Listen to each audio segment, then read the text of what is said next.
నమస్తే అన్న అందరికీ నమస్కారం. కువైట్ లోని వివిధ ప్రాంతాలలో ఈ రోజు 4 గంటల పాటు విద్యుత్ సరఫరాకు అంతరాయం ఏర్పడుతూ ఉందని చెప్పేసి విద్యుత్ మరియు నీటి వ్యవహారాల మంత్రిత్వ శాఖ తెలిపింది.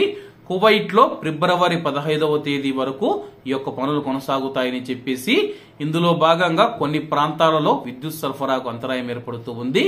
కువైట్ లోని సెకండరీ ట్రాన్స్ఫార్మర్ స్టేషన్లు ఏవైతే ఉన్నాయో వాటిలో రిపేరు పనులు చేపడుతూ ఉన్నారు.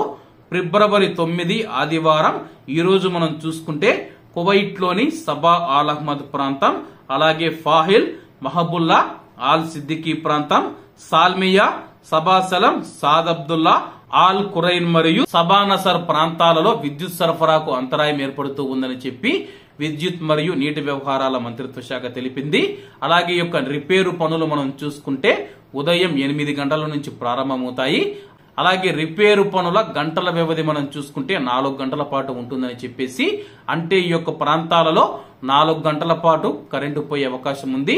కొన్ని ప్రాంతాలలో గంట పోవచ్చు, 2 గంటలు పోవచ్చు, మరికొన్ని ప్రాంతాలలో 4 గంటల పాటు కరెంటు పోవచ్చు అని చెప్పేసి అధికారులు తెలిపారు.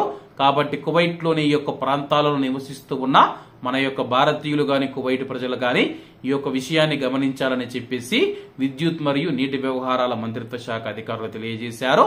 కాబట్టి అందరూ బాగుండాలి, ఎందులో మనం ఉండాలి. అందరికీ నమస్తే అన్న, జై హింద్.